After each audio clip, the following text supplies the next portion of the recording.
இருக்கு. எங்களால் முடிந்த விருந்து ஏற்பாடு செஞ்சிருக்கிறோம். மாணவ செல்வங்கள், அங்கங்கே இருக்கின்ற மாணவ செல்வங்கள் கொஞ்சம் உங்களுக்காக ஒரு இருக்கைக்கு 50 ரூபா கட்டணம் கொடுத்து நீங்கள் எல்லாம் சேரில் உட்கார வச்சு அழகு பார்க்கணுங்கிறதுக்காக, இல்லைன்னா டெஸ்கில் உட்கார வச்சுருக்கலாம். 50 ரூபா ஒரு சேருக்கு வாடகை. அதை காலியாக போட்டுட்டு அங்கங்கே போய் நிற்க வேணாம். எல்லாரும் வந்து சேரில் உட்கார மாதிரி அன்போடு வேண்டுகிறேன். அங்கங்கே இருக்கக்கூடிய மாணவ செல்வங்கள் அனைவரும் வருகை தந்து உங்களுக்காக அமைக்கப்பட்டிருக்க இருக்கையில் அமருமாறு கேட்டுக்கொள்கிறேன். நமது பள்ளியின் சார்பாக நடைபெற்றுக் கொண்டிருக்கின்ற முன்னாள் மாணவர்களுடைய சந்திப்பு நிகழ்விற்கு தலைமையேற்று நடத்திக் கொண்டிருக்கின்ற பள்ளியின் கரஸ்பாண்டன்ட் அவர்களே, சேர்மன் அவர்களே, செக்ரட்டரி அவர்களே, பொருளாளர் அவர்களே, முன்னாள் கரஸ்பாண்டன்ட் கேஎன் அவர்களே, கண்ணன் சார் அவர்களே, ஏசி சார் அவர்களே, ஹாஸ்டல் இன்சார்ஜ் உங்களுக்கெல்லாம் உணவு இருக்கின்ற மணிவாசன் சார் அவர்களே, செந்தில் சார் அவர்களே, ஜனார்த்தனன் சார் அவர்களே, மற்றும் நம்மளுடைய சரவணன் அவர்களே, நம்முடைய பிரின்சிபால் அவர்களே, இருபால் ஆசிரியர்களே, வருகை தந்திருக்கின்ற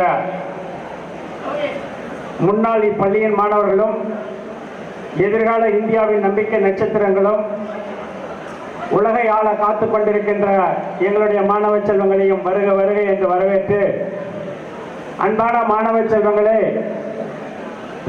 நீங்கள் எல்லாம் ஒரு பொறுப்பு வாய்ந்த ஒரு இடத்தை நோக்கி நகர்ந்து கொண்டிருக்கின்றீர்கள். சில பேர் இப்பொழுது ஒரு சமூக அந்தஸ்தை பெற்றிருக்கின்றீர்கள். நீங்கள் எல்லாம் எந்த நிலையில் இருக்கின்றீர்கள்? உங்களுடைய வாழ்வியல் எப்படி இருக்கின்றது? உங்களுடைய கல்விக்கு பிற்பாடான உங்களுடைய வாழ்க்கை தரம் எப்படி இருக்கின்றது? நீங்கள் எதை நோக்கி சென்று கொண்டிருக்கின்றீர்கள்? உங்களுடைய வாழ்வு சிறப்பாக இருக்கின்றதா? நாங்கள் நடத்திய பாடங்கள், நாங்கள் சொல்லிக் கொடுத்த எதிர்கால வாழ்க்கையில் நீங்கள் வெற்றி பெறுவதற்கான யுக்திகளை சரியாக நீங்கள் கையாண்டு அந்த வெற்றியின் இலக்கை நீங்கள் அடைந்திருக்கின்றீர்களா, இல்லை தொட்டுக் கொண்டிருக்கின்றீர்களா, இல்லை ஒரு சக்சஸ்ஃபுல் மாணவனாக வந்திருக்கின்றீர்களா என்பதை அறிந்து கொள்ள வேண்டும் என்பதற்காக தான் இந்த நிகழ்வை நாங்கள் நடத்தி கொண்டிருக்கின்றோம். ஏதோ கடமைக்கு பள்ளிக்கூடம் நடத்தணும், நாங்களும் பள்ளிக்கூடம் நடத்தணும், நீங்களும் படிச்சீங்க, 12ஆம் வகுப்பு முடித்து நீங்கள் வெளியில் சென்றதுக்கு பிற்பாடு இந்த பள்ளிக்கும் உங்களுக்குமான உறவு முடிந்துவிட்டது என்று எண்ணாமல் உங்களை எல்லாம் அழைத்து நீங்கள் வாழ்க்கையில் வெற்றி பெற வேண்டும். நாம் பள்ளி ஆரம்பித்த புதிதிலே நம் இந்த மாநில அளவிலே மதிப்பெண் எடுக்க வேண்டும் என்பதற்காக ஓடிக்கொண்டிருந்தோம். அதை நாம் இலக்காக வைத்து அதில் வெற்றி பெற்று விட்டோம். நாம் உலக அளவிலான விளையாட்டுகளில் நம்மளுடைய மாணவர்கள் பங்கேற்று திருநாவுக்கரசு போன்றவர்கள், அருணாச்சலம் போன்றவர்களும் உலக அரங்கில் நம்மளுடைய பள்ளியின் வளர்ப்புகள் என்பதை நிரூபித்தார்கள். அதை போன்று நம்மளுடைய மாணவ செல்வங்கள் கல்வியிலே, வேலைவாய்ப்பில், பொருளாதாரத்தில், தொழில் முனைவில், இல்லை டெக்னாலஜி என்று இருக்கக்கூடிய உலகம் வளர்ந்திருக்கின்ற மிகப்பெரிய கம்ப்யூட்டர் துறையில் நீங்கள் எந்த இடத்தில் இருக்கின்றீர்கள், எந்த நிலையை அடைந்திருக்கின்றீர்கள், இனி அடைய போகின்ற நிலைகள் என்ன என்பதை எல்லாம் அறிந்து கொள்ள வேண்டும். அதற்கு உங்களுக்கு எல்லா வகையிலும் இந்த கல்வி நிறுவனம் உறுதுணையாக இருக்கும். நீங்கள் உங்களுடைய குடும்பங்களிலே, உங்களுடைய பெற்றோர்களிடத்திலே சொல்ல முடியாத விஷயங்களை கூட உங்களுடைய ஆசிரியர்களாக இருக்கின்ற உங்களுடைய முன்னாள் ஆசிரியர்களிடத்திலும், உங்களுக்கு பின்னால் இருக்கக்கூடிய இந்த நண்பர்கள் கல்வி அறக்கட்டளை என்று சொல்லுகின்ற இந்த நிறுவனம் உங்களுக்கு உங்களுடைய வாழ்வியலில் நீங்கள் வெற்றி பெறுவதற்கு, வாழ்க்கையில் எல்லா வளங்களையும் பெறுவதற்கு இந்த மாபெரும் நிறுவனம் உங்களுக்கு மிகப்பெரிய பேக் போன் என்று சொல்லுகின்ற ஒரு சப்போர்ட்டாக இருக்கும். நீங்கள் ஏதோ போனோம் படித்தோம், ஃபர்ஸ்ட் 2 வருஷம் வரைக்கும் இந்த வல்லரா ஸ்கூல்ல திட்டிக்கிட்டே இருப்பீங்க. ஒரு லீவு கொடுக்கல, வெளி உலகமே தெரிய வைக்கல, எங்களுக்கு எதுவுமே தெரியாத படி படி படி படின்னு ஞாயிற்றுக்கிழமை கூட பள்ளிக்கூடம் நடத்தி, ராத்திரி விடிய விடிய பள்ளிக்கூடம் நடத்தி, எந்த திருவிழாவோ பண்டிகையோ பொங்கலோ தீபாவளியோ கொண்டாட முடியாம வெளி உலகமே தெரியாம எங்களை போட்டு அடைச்சி வச்சு எங்களை மக்கப் பண்ணி மார்க் எடுக்க வச்சு அனுப்பி நல்ல ஒரு கேம்பஸ்க்கு நீங்க போகணுங்கிற ஒற்றை காரணத்திற்காகத்தான் அந்த நோக்கத்தை நாங்கள் தொடர்ச்சியாக இன்று வரை ஈடேற்றிக் கொண்டிருக்கின்றோம். ஆனால் நீங்க நல்ல கேம்பஸ்க்கு போயிட்டீங்கன்னு வச்சுக்கலாம், அங்க எல்லாவற்றையும் உங்களுக்கு சொல்லிக் கொடுப்பதற்கு உங்களுக்கு பலதரப்பட்ட மாணவ செல்வங்கள் உங்களுக்கு நண்பர்களாக கிடைப்பார்கள். நீங்கள் சராசரி கல்லூரியிலே சேர்கின்ற பொழுது அந்த கல்லூரியுடைய எதிர்காலம் எப்படி இருக்கும், உங்க படிக்கின்ற மாணவர்கள் எப்படி இருப்பார்கள் என்பதை நாங்கள் நன்றாக உணர்ந்திருக்கின்றோம். ஆகினால்தான் உங்களுக்கு வள்ளலார் ஸ்கூல்ல படிக்கிற வரைக்கும் கல்வி ரொம்ப பிரதானம், மார்க் அதில் ரொம்ப அவசியம். ஆனால் மார்க்குடன் கூடிய என்னுடைய ஒவ்வொரு முறை நான் உங்களை சந்திக்கின்ற பொழுதும் உங்களுக்கு விருப்பம் இருக்கு, கேட்குறீங்களே கேட்கலையே, ஆனால் 1 மணி நேரம் 2 மணி நேரம் உங்களுக்கு உங்கள் காதால ரத்தம் வர அளவுக்கு நான் பேசிக்கிட்டே இருப்பேன். ஆனால் நான் பேசுவது அத்தனையும் மாணவ செல்வங்கள் கேட்கிறார்களா என்று சொன்னால் 90% மாணவர்கள் அதை கேட்க மாட்டாங்க, அது எனக்கு நல்லா தெரியும். ஆனால் யாராவது 1-2 மாணவர்கள் நான் பேசுவதன் மூலமாக, அதை உள்வாங்குவதன் மூலமாக அவர்களுக்கு ஏதாவது ஒரு மாற்றம், ஒரு எழுச்சி, இல்லை ஒரு நம்பிக்கை, அதை நோக்கி பயணிக்க வேண்டும் என்கின்ற எண்ணம் இப்படி ஏதாவது வராதா அப்படிங்கிற ஒற்றை நம்பிக்கையோடு தான் நான் அதை தொடர்ச்சியாக வைத்துக் கொண்டிருப்பேன். நமது பள்ளிக்கு பல IAS ஆபீசர் அழைத்து வந்து நீங்கள் பயிலுகின்ற காலத்திலே உங்களுக்கு நிறைய பேரை ஒரு மோட்டிவேஷன் கேட்க, ஒரு மாடல் ரோலாக நிறைய IAS ஆபீசர்களை அழைத்து வந்து தொடர்ச்சியாக உங்களுக்கு நாங்கள் பயிற்சியும் மோட்டிவேஷனும் கொடுத்திருக்கின்றோம். இப்படி பயன்படுத்திக் கொண்ட அதை அன்று நீங்கள் உள்வாங்குகின்ற நிலையில் இல்லை. ஆனால் இன்று ஃபைனல் இயர் படிக்கின்ற மாணவர்களும், வேலை தேடுகின்ற மாணவர்களும், இல்லை வேலையில் இருக்கின்ற மாணவர்களும் ஒரு சமூகத்தில் உயர்ந்த நிலையை அடைய வேண்டும் என்கின்ற நோக்கத்தோடு தான் பெற்றோருடைய சுமையை, பாரத்தை தான் சுமக்க வேண்டும் என்கின்ற நிலையில் இருக்கின்ற மாணவர்களாக இருக்கின்ற நீங்கள், உங்களுக்கு நம்மளுடைய கல்வி நிறுவனம் என்றென்றும் வழிகாட்டுவதற்கு தயாராக இருக்கின்றது. இப்ப கூட TCSக்கு மேன் பவர் சப்ளை பண்ண சொல்லக்கூடிய அதனுடைய உச்சபட்ச அதிகாரி பாண்டிச்சேரியை சேர்ந்த விமல்ராஜ் என்கின்ற நண்பர் இருக்கின்றார். அவர்களை VIT-னுடைய அந்த டைரக்டர் வந்து இப்போ 2 நாளைக்கு முன்னாடி அவர் வீட்டுக்கு வந்து பார்த்துட்டு அவங்க கேம்பஸ்குள்ளார அவரை இன்டர்வியூ பண்ணி அவங்க மாணவர்களை அந்த TCSக்கு நீங்கள் எடுத்துக் கொடுக்க வேண்டும் என்று கேட்டு வேண்டுகோள் விடுத்திருக்கின்றார். இப்போ ஆர்ட்ஸ் படித்த மாணவர்களுக்கு நல்ல வாய்ப்பு இருக்குது TCSல. அதே மாதிரி இன்ஜினியரிங் படித்த மாணவர்கள், இப்படிப்பட்ட மாணவ செல்வங்களுக்கு எங்கெங்கெல்லாம் வாய்ப்பு இருக்கின்றது. நீங்கள் வேலை தேடுகின்ற மாணவர்களா, இல்லை வேலையில் இருக்கின்ற மாணவர்களா, இல்லை நம்மளுடைய முதல் பேட்ச் மாணவர், 2வது பேட்ச் மாணவர், 3வது பேட்ச் மாணவர், இப்படி ஒவ்வொருவரும் அங்கங்க ஒரு சமூகத்தில் ஒரு உயர்ந்த நிலை அடைந்திருப்பீர்கள். அதே பள்ளியில், இல்லை அதே கல்லூரியில், இல்லை அதே நிறுவனங்களில் வேலை செய்வதற்கு இன்டர்வியூக்கு போகிற மாணவன் நம்மளுடைய பள்ளியின் ஃப்ரெஷ் மாணவனாக இருக்கலாம். ஆனால் அங்கே இருக்கக்கூடிய முன்னாள் மாணவர்களே உங்களுக்கு அடையாளம் தெரியாது. அப்போ உங்களுக்கான ஒரு உதவியை, உங்களுக்குள்ள ஒரு செயின் நெட்வொர்க்கை ஏற்படுத்தி உங்களுக்கு அந்த வேலை வாய்ப்புக்கான இல்லை இன்டர்வியூ போகிற இடத்துல உங்களுக்கான உதவிகளை உலகம் முழுவதும் செய்வதற்கு இன்னைக்கு உங்களுக்கு நல்லா தெரியும். தமிழ் அமைப்புகள் உலகத்தில் எவ்வளவு வலுவாக இருக்கின்றார்கள். வளர்ந்த நாடுகள் என்று சொல்லுகின்ற அமெரிக்காவில் இருக்கட்டும், இல்லை கனடாவில் இருக்கட்டும், லண்டன்லையா இருக்கட்டும், இல்லை ஜெர்மனியா இருக்கட்டும், சுவிட்சர்லாந்தாவில் இருக்கட்டும், டென்மார்க்கில் இருக்கட்டும், நார்வேவா இருக்கட்டும், மலேசியா, சிங்கப்பூரா இருக்கட்டும், எந்த நாடுகளாக எடுத்துக்கொண்டாலும் உலகத்தின் அனைத்து நாடுகளிலும் தமிழர்களுடைய அசோசியேஷன் என்று சொல்லுகின்ற அமைப்புகள், பல்வேறுபட்ட அமைப்புகள், தொழிலதிபர்கள், தொழில் முனைவோர்கள், இல்லை பொறியாளர்கள், இப்படி பல்வேறுபட்ட ஜாம்பவான்கள் வசித்துக் கொண்டிருக்கின்றார்கள். அவர்களிடத்திலே எங்களுக்கு நெருங்கிய தொடர்பு இருக்கின்றது. உலகத்தின் பல்வேறு நாடுகளில் இருக்கக்கூடிய அமைப்புகளிடத்திலே, தொழிலதிபர்களிடத்திலே, மிகப்பெரிய நிறுவனங்களை நடத்துவோர் இடத்திலே நாங்கள் நல்ல தொடர்புகளை வைத்துக் கொண்டிருக்கின்றோம். அப்படி நம்முடைய மாணவ செல்வங்கள் முதல் தலைமுறையாக உலகத்தின் பல்வேறு நாடுகளுக்கு சென்று பணியாற்றுவதற்கும், தொழில் தொடங்குவதற்கும், படிப்பதற்கும், அரசியல் ரீதியாகவும், இல்லை நட்பு ரீதியாகவும், அதிகார ரீதியாகவும், இல்லை இன ரீதியாகவும் அவர்களை அணுகி உங்களுக்கு உரிய வாய்ப்பை பெற்றுத் தருவதற்கு நாங்கள் தயாராக இருக்கின்றோம். இப்போ சமீபத்தில் கூட பண்ருட்டியை சேர்ந்த ஒரு இளைஞர் அங்கே தன்னுடைய கல்வியை இறுதி செய்துவிட்டு அவர் தன்னை மாய்த்து கொண்டார். ஏன் அந்த நிலைமை அவருக்கு வந்தது என்று சொன்னால், தன்னுடைய குடும்பத்தின் சேவிங்ஸ் என்று சொல்கின்ற அனைத்து சொத்தையும் இழந்து அந்த மாணவன் படித்து முடிக்கின்றான், உயர் படிப்பு படிக்கின்றான். ஹையர் ஸ்டடீஸ் முடிச்சதுக்கு பிற்பாடு ஏதோ ஒரு சூழலில் திரும்ப நாடு திரும்ப வேண்டும் என்கின்ற நிலை. அப்ப அவங்க அப்பா அம்மா அவனுக்கு மீது மிகப்பெரிய கனவு கோட்டை கட்டியிருப்பார்கள். அமெரிக்காவுக்கு சென்ற மாணவன் கோடி கோடியாக சம்பாதித்து தன் மகன் தன் குடும்பத்தை காப்பாற்றுவான், கடன்களை அடைப்பான் என்று. அது முடியாத நிலையில் தன் குடும்பத்திற்கு அதை சொல்ல முடியாமல் தம்மை வாய்த்துக் கொண்டான். அப்ப எதிர்காலத்தின் மீது நம்பிக்கை இல்லாத இளைஞர்களாக நம்மளுடைய வள்ளலார் பள்ளியிலே படித்த மாணவர்கள் எந்த சூழலில் இருந்துவிடக்கூடாது. நம்ம மாணவர்கள் உலகை ஆள வேண்டும் என்கின்ற உன்னத நோக்கத்தோடு உங்களை நாங்கள் உருவாக்கி கொண்டிருக்கின்றோம். உலகம் எப்படி யூதர்கள் உலகம் முழுவதும் ஏதிகளாக சென்று உலகத்தினுடைய எல்லா நாடுகளிலும் அகதிகளாக புகலிடம் பெற்றார்களோ அதை போன்று இன்று தமிழர்களாக இருக்கின்ற நாம் உலகம் முழுவதும் நாடோடிகளாக இருந்து அகதிகளாக இருந்து உலகத்தை படிப்படியாக ஆற்றலாலும் திறமையாலும் தொழில்நுட்பத்தாலும் அறிவாலும் நாம் வென்று கொண்டிருக்கின்றோம். உலகம் கொஞ்சம் கொஞ்சமாக இந்த தமிழர்கள் கைவசத்திலே வந்து கொண்டிருக்கின்றது.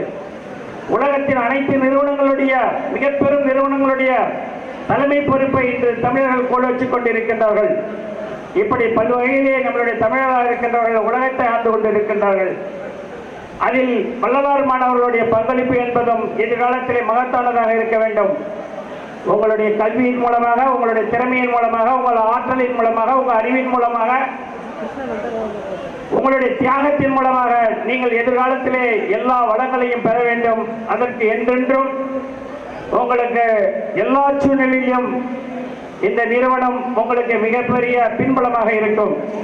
அதை போன்று நம்மளுடைய மாணவ செல்வங்கள் உங்களை நாங்கள் எப்படி படிக்க வச்சோங்கிறது உங்களுக்கு தெரியும். அதை நல்ல உள்வாங்கிய மாணவர்கள் இப்ப நீங்க ஒரு பொறுப்பு மிக்க ஒரு சமூகத்தை ஒரு அந்தஸ்துடைய மாணவர்களாக மாறிவிட்டீர்கள். நீங்கள் எதிர்கால நம்பிக்கை நட்சத்திரங்கள், உங்களுடைய குடும்பத்தின் கனவுகளை தாங்கி நிற்கின்றவர்கள். ஆனால் இப்பொழுது வள்ளலார் பள்ளியினுடைய அருமை உங்களுக்கு இங்கே குறிப்பிட்டு சொல்ல மாணவர்களை போன்று நீங்கள் உணர்ந்திருக்கின்றீர்கள். ஆகையினால் யாம் பெற்ற இன்பம் பெருக வையகம் என்று சொல்வதை போன்று உங்களுடைய சித்தப்பா புள்ள, அண்ணன் புள்ள, தம்பி புள்ள, மாமா புள்ள, மச்சான் புள்ள, ஊர்காரங்க புள்ள, தெரிஞ்சவங்க புள்ள, இப்படி இருக்கின்ற அந்த பிள்ளைகள் படிக்க வேண்டும் என்று நீங்கள் எண்ணுவீர்கள் என்றால் நீங்கள் இந்த சமூகத்துக்கு செய்கின்ற மகத்தான சேவை. அவர்கள் இன்று சமூகம் பல்வேறுபட்ட கலாச்சார சீரழிவுகளால் அழிந்து கொண்டிருக்கின்றது.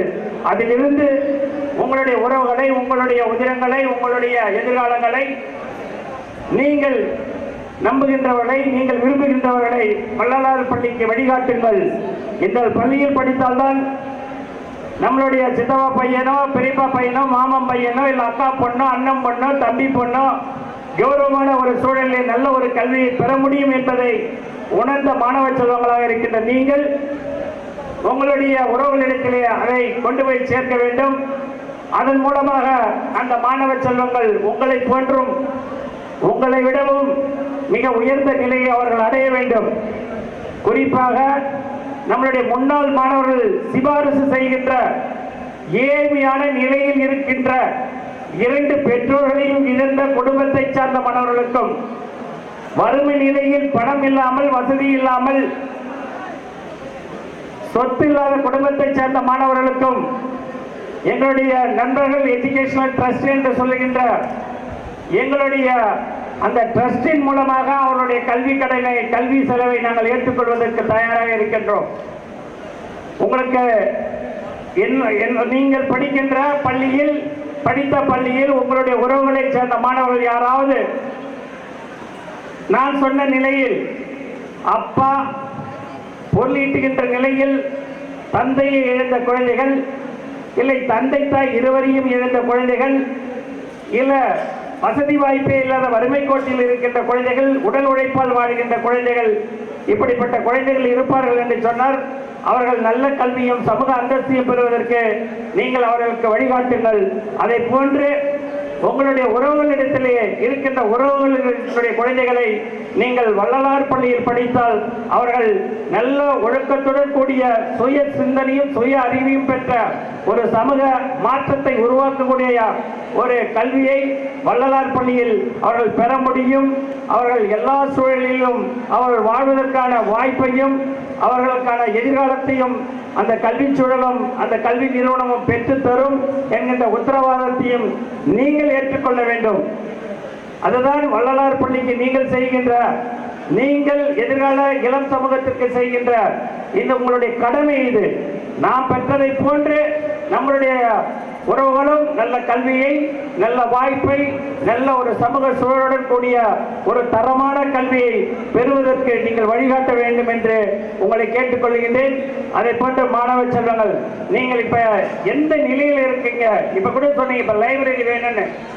நாங்கள் லைப்ரரி அப்படியே இருந்தது, ஆனால் அதை பயன்படுத்துகிற சொன்னோம். அந்த வயசுல நீங்க யாரும் பயன்படுத்தல. லைப்ரரி நம்ம பெரிய அளவில் கிட்டத்தட்ட ஒரு 5000 புத்தகங்களுக்கு மேல லைப்ரரி இருந்தது. லைப்ரரிக்கு செல்லுங்கள் என்று சொன்னோம். அன்னைக்கே உங்களுக்கு இருந்த மனநிலை, விட்டா போதும், எப்படியா லீவ் விட மாட்டாங்களா, பர்மிஷன் கொடுக்க மாட்டாங்களா, ஓடி போயிடலாமா, ஓடி போய் வீட்டுல தூங்கலாமா, இந்த பாட புத்தகத்தையே படிக்க முடியல, இதுல எங்கேருந்து போய் நான் லைப்ரரி படிக்கிறது, நான் வராத கிளாஸ் ரூம் ஏதாவது இருக்கா, உங்களை லைப்ரரிக்கு போக கூடாதுன்னு என்னைக்காவது சொல்லிருக்கமா? லைப்ரரியை நீங்கள் பயன்படுத்திக் கொள்ளவில்லை. 3 பேருக்கு மார்க் தேவை. யாருக்கு? உனக்கு பள்ளிக்கு பாடம் சொல்லி கொடுக்கிற பாடம் நடத்துகின்ற ஆசிரியருக்கு மார்க் தேவை, உன்னுடைய பெற்றோர்களுக்கு மார்க் தேவை, மேனேஜ்மெண்ட்டுக்கு மார்க் தேவை. ஆனால் நீ வாழ்க்கையில் வெற்றி பெறுவதற்கு மார்க் அளவுகோல் இல்லை என்பதை ஒவ்வொரு மாணவனுக்கும் நான் சொல்லி இருக்கின்றேன். இதில் நான் பல வகையில் நிர்வாகத்துடன் முரண்பட்டு நிற்பேன். நிர்வாகத்துக்கு எனக்கு இப்பயே சொல்றேன், இப்ப கூட படிக்கிற மாணவர்களுக்கு சொல்றேன், நீ வெற்றி பெற, வாழ்க்கையில் வெற்றி பெற வேண்டும் என்று சொன்னால் அதற்கு மார்க் என்பது அளவுகோல் இல்லை, அதுக்கு திறமை, பன்முக திறமை. பேசுவதற்கு அழைத்த இவ்வளவு படித்து பட்டம் பெற்று உயர்நிலையில் இருக்கக்கூடிய மாணவ செல்வங்களாக இருக்கின்ற நீங்கள் போட்டி போட்டு இங்க வந்து கியூ கட்டி நிக்கணும். ஆனா பேசுவதற்கே தயக்கம், எழுந்திருப்பதற்கு தயக்கம், வர்றதுக்கு தயக்கம். அப்படி தயக்கம் என்று உங்களுக்குள்ளாரே நீங்களே எல்லாவற்றிற்கும் உங்களை நீங்களாகவே உங்களுடைய திறமைகளை, ஆற்றலை, அறிவை வெளிவிடுவதற்குரிய வாய்ப்பை நாங்களாக வழங்கிய பொழுதும் அதை பயன்படுத்திக் கொள்ளாத இருக்கின்ற அந்த தயக்கம் தான் உங்களுடைய வாழ்க்கையில வெற்றி பெற செய்ய முடியாத. நீங்கள் வந்து வேலை தேடுகின்றவர்களும் இல்லை, ஏதோ ஒரு பன்னாட்டு முதலாளிகளுக்கு அடிமையாக 5000, 10,000, 40,000, 50,000 இல்ல 1 லட்சம், 1.5 லட்சத்துக்கு உங்களை அடிமைப்படி செய்வதற்கும் உங்களை ஆட்படுத்திக் கொண்டிருக்கின்றீர்கள் என்று நாம் முதலாளியாக வருவது.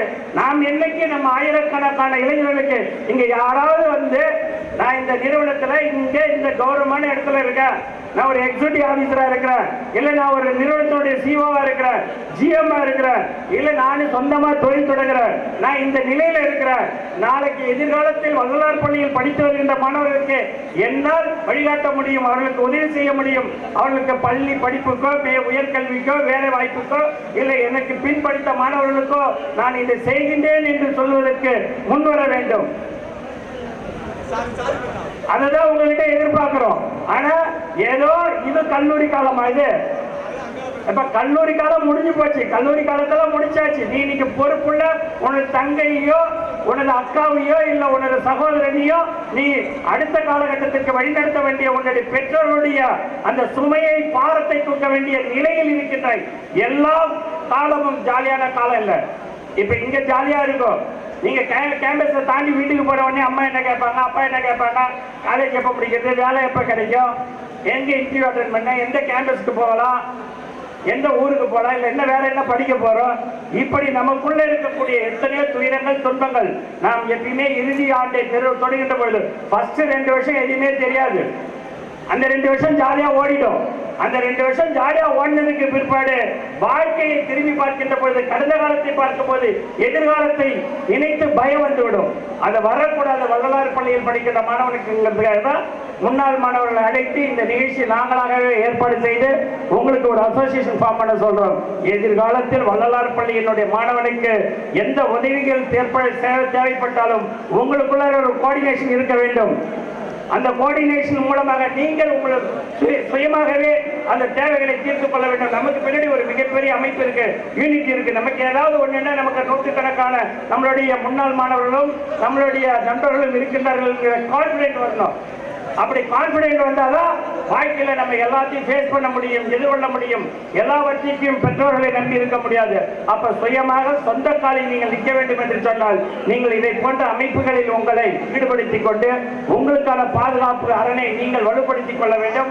உங்களுடைய வேலை வாய்ப்பையும் பொருளாதாரத்தையும் எதிர்காலத்தில் செம்மையாக மிக உயர்ந்த நிலையை அடைவதற்கு நீங்கள் உங்களை உயர்த்திக் கொள்ள வேண்டும். நீங்கள் பெற்ற இன்பத்தை எதிர்காலத்தில் உங்களை சார்ந்த உங்கள் உறவுகளும் பெற வேண்டும் என்று சொன்னால் அனைவரையும் நீங்கள் நீங்கள் வள்ளலார் பள்ளிக்கு அழைத்து வந்து அவர்களுக்கு ஏதாவது ஒன்றை நீங்க செய்து கொடுக்கணும்.